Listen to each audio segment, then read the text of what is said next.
everyone, welcome back to the homestead. It's January the 20th, and truthfully, a couple of these I probably should have started a couple of weeks ago, like the peppers and the eggplant and the tomatillos, but it is definitely time to get your seeds in the ground, especially for those plant starts that you plan on planting in the spring. So for me, that means, like I said, bell peppers, tomatillos. I don't have my eggplant seeds, so I'm gonna have to wait until I get those, but also tomatoes. So fun fact about bell peppers are actually very slow growers, very slow. So even though it's the end of January right now, these probably won't go in the ground until probably like beginning of May, end of April, beginning of May, maybe even a little bit later on. They grow very slowly, they sprout very slowly. As small plants, they grow very slowly. They really like warm weather, so they're going to be staying inside here with me for quite a few weeks before they're ready to go outside and into the ground. But peppers, and as a matter of fact, eggplant and tomatillos are all perennials. I did not know that until just recently. Most of you probably already know that, but I did not. So what that means is that you don't have to plant them every year. Now here in the US, because of our climate, what we usually do is we plant them in late spring when the weather starts getting warmer, and we will grow peppers for the entire summer and even into the fall until the weather starts really getting cold, really until it starts freezing. You can grow those peppers, but then during the winter, we just pull out those plants and start again next spring with probably starts that you get at your big box stores or nurseries, which is fine. There's nothing wrong with doing it that way. But in tropical climates, you can actually keep those same pepper plants growing throughout the winter. So if you had a way to keep those peppers protected from that winter chill, you could actually just plant your peppers in the springtime when it gets warm and keep the same plant from one year to the next. They really get large, like, you know, large bushes, almost tree-like is how big they get. So I don't know if you all knew that or not, but I just recently found that out, and I thought it was very fascinating that you could actually do that. And that's the same thing with eggplant and tomatillos. So I don't know if any of you have done that before. If you have, I would love to hear your experience with it and tell me how that did for you. Maybe send some pictures. I would be really curious to see how that would work. I've even thought about getting a greenhouse and putting those in a greenhouse and doing it that way. But what I found out, and I don't have a greenhouse right now, but when I did have a greenhouse, it really got just about as cold inside the greenhouse during the night as it was outside. So I would have to warm up the greenhouse somehow to do it. So I don't know, that might be something that I'll think about doing in the future if I can figure out a way to put a greenhouse and put in a heater or something in there, but I'm not quite there yet. So right now it's a little too cold for me to be working outside. As y'all can probably tell, I brought everything inside. So yes, I did bring the dirt inside with me. I have a nice tarp underneath here on the floor because I promise you I will make a mess.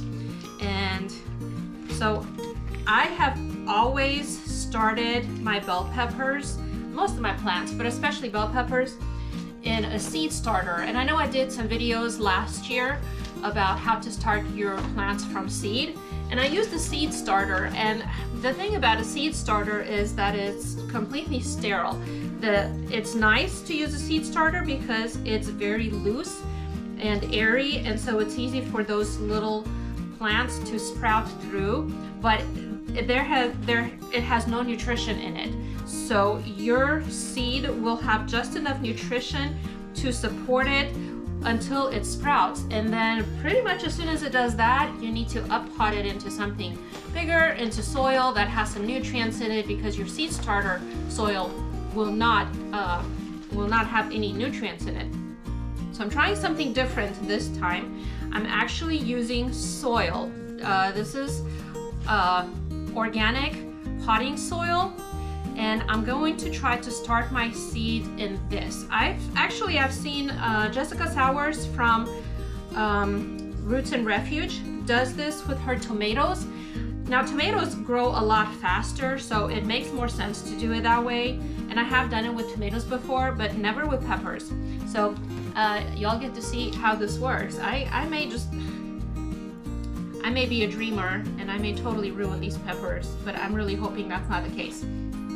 But we'll give it a try and see, because if it works, then what that's going to do is it's going to save me one step of having to up-pot these right away just to get them some nutrition. And I've even tried adding some fertilizer to the seed starter before, and that helped.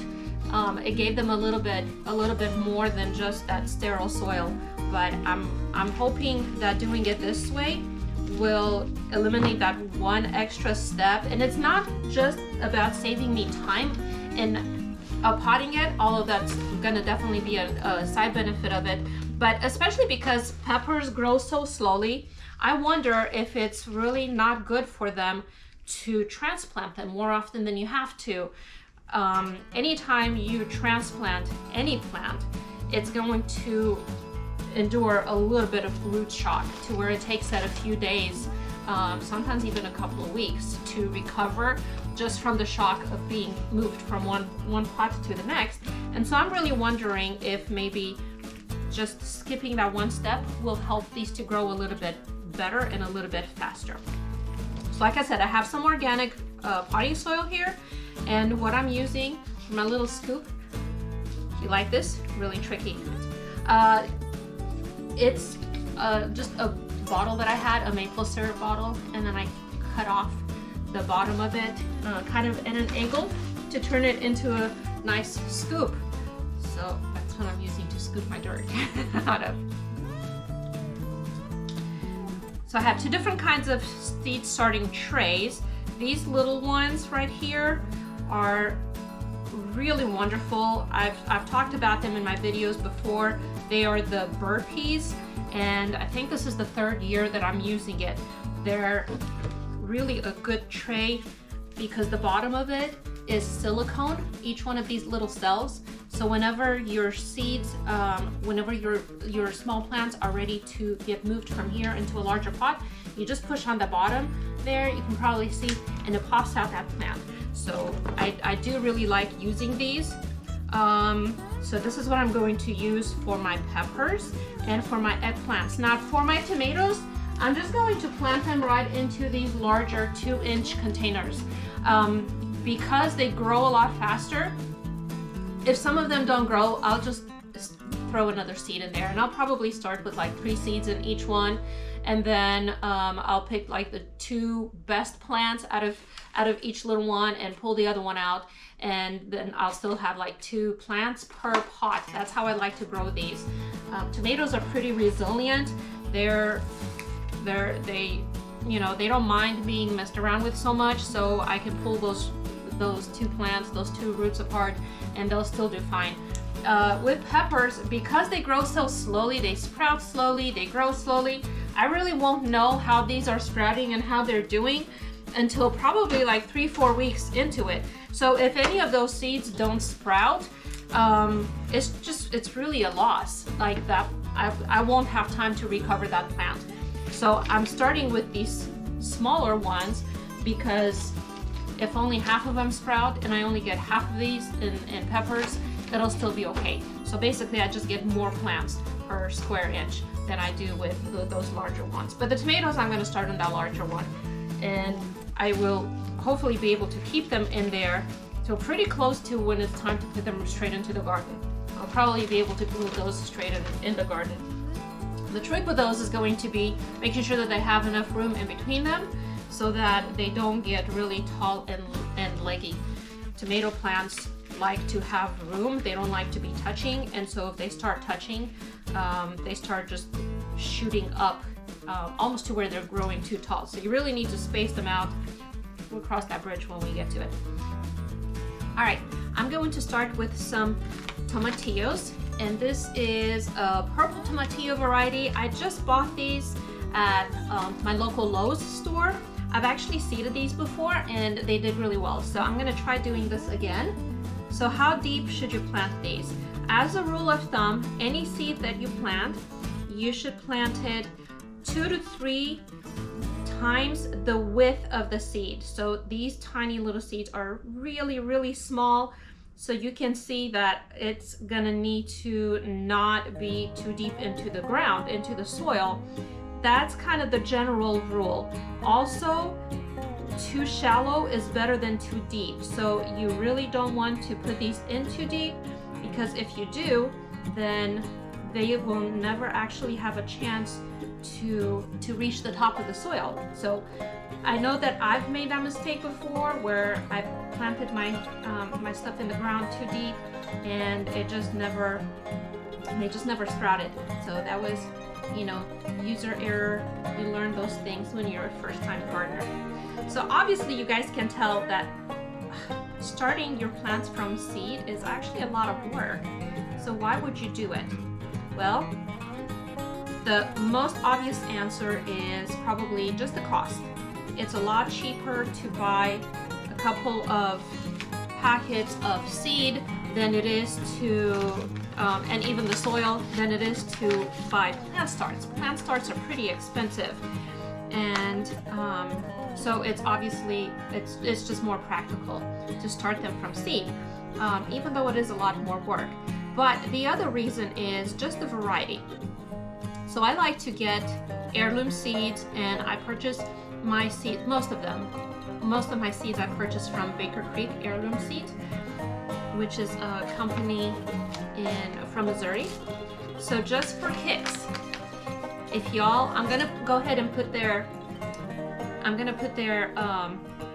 website down in the comments of this video. But just for kicks, if y'all would do this and go to their website and see just how many varieties of, say, peppers there are. If you just type in the word peppers and see what comes up, you will be amazed at how many different options you have for peppers. If you go to your local nursery or big box store, you're gonna have maybe 5 or 6.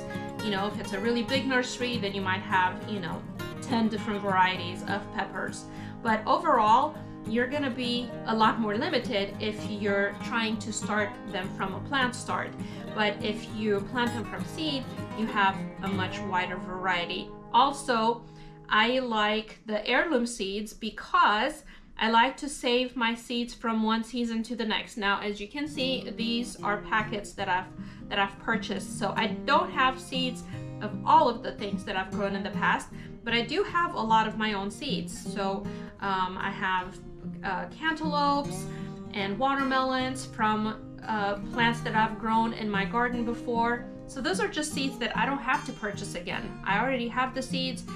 The nice thing about heirloom is you can count on growing the same thing that the parent plant was. So for example, if I have a brandywine tomato and I save the seeds from that, as long as it didn't cross-pollinate, what I'm going to get from that plant or from those seeds is a plant that produces brandywine tomatoes. You can't do that with hybrid varieties, and a lot of the things that you're going to find at your big box store, as far as the plant starts, if you buy a plant that's already been started, then what you're going to find is hybrid varieties. And there's nothing wrong with hybrid varieties. They're just, those are not GMOs, by the way. We'll have that discussion in probably a different video. A hybrid variety is just really a cross between two different varieties. So maybe you have one plant that is more resilient to bugs or to diseases, and you have another plant that's just a really good producer. So what they may do is cross the two plants, so you have you produce fruit that's more resilient to bugs and diseases, and also is a better producer. So that's really what a hybrid is. It's just, two separate varieties that they combine together. But if you're going to plant or try to save the seeds from a hybrid plant, and start those seeds, you are not guaranteed that you're going to get the same thing. So I've known people who say they ate a cantaloupe and they really loved it because it was a really sweet cantaloupe, and you know, they just purchased it from the store and they really wanted to have that cantaloupe to grow it in their garden, so they saved the seed, and what that plant produced the following year was not a very good cantaloupe. So what happens when you have a hybrid plant like that and you save the seed, whatever that seed is going to produce, it may be that it's going to produce the same plant that you harvested that seed from, but it may also just produce whatever one of the parents of that plant was. So it's a little more risky if you're going to try to save seeds from a hybrid variety. You just really don't know what you're going to get. An heirloom variety has been tested and reproduces its own kind, its own variety over and over and over again. So if you have different varieties of tomatoes in your garden and they cross-pollinate, what you're basically ending up with is a hybrid variety. But you might save that seed and get a really good tomato, and then you save that seed and the following year you get the same really good tomato, and you do that a few seasons. So what's happening is you've actually, if it reproduces itself over and over again, you may have actually just developed your own heirloom. And that's what an heirloom is. It just produces fruit of its own kind from its own seed, season after season. So hopefully that helps you all to, you know, kind of understand a little bit of the difference between heirloom and hybrid. Okay, so what I'm planting here is some jalapenos. Jalapenos are they are just like jalapenos. They taste like jalapenos, but they don't have any heat. So if you're wanting to make some really good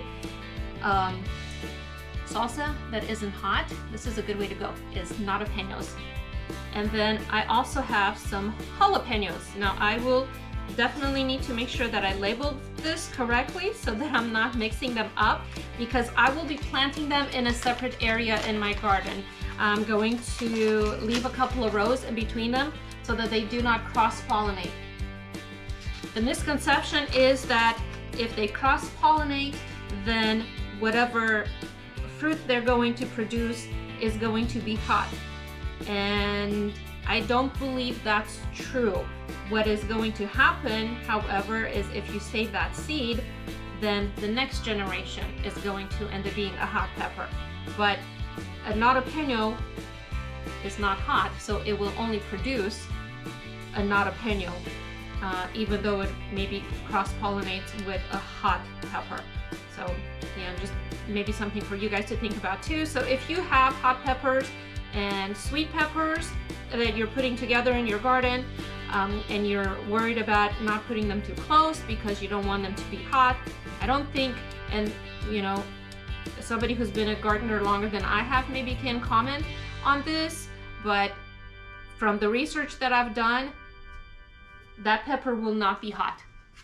It's just if you save the seed and try to plant them next year, then you're going to end up with a hot pepper. So if you're trying to save seed, then you want to keep those two plants separated. So again, as far as the depth, you don't want to get these very deep inside the soil. So just a little bit. I'm just going to push these down a tiny little bit and then cover them with soil, especially these peppers. Gosh, these peppers, I've really had a lot of trouble with them in the past. I've successfully grown some pepper plants, but just not a whole lot. And just, you know, you learn as you go. But a big part of it was because I think I was just pushing the seeds in there too deep. And then a lot of times they would sprout, but because I didn't realize just how fast you have to move them from that seed starter into good soil, they just really didn't do great for me. So last year, actually, I attempted to start a lot of good peppers from seed, and it just, gosh, my peppers last year just did not do well at all. I had almost no pepper harvest whatsoever. The other problem was that I put the peppers in the wrong spot in the garden. We're gonna talk about that when we actually start planting them outside, but I'm really hoping for a good pepper harvest this year. Okay, so here are the two varieties of peppers that I am really excited about growing this year. The first one is Ajvarsky peppers. This is a red pepper and it is a really good roasted pepper. And then the second one, and it has really kind of a funny spelled name, but it's pronounced Chodi Sherdo. And this is supposed to be a really good paprika pepper. So I'm excited about trying these. I am really hoping that they do well. I've been trying to find a good red pepper that produces good paprika. I would love to smoke these and dehydrate them or freeze dry them and turn them into powder. So just make my own paprika. I would love to be able to do that. If it turns out, y'all know I'm gonna share that with you. I'm really hoping that these two peppers do well for me. So we'll find out, right?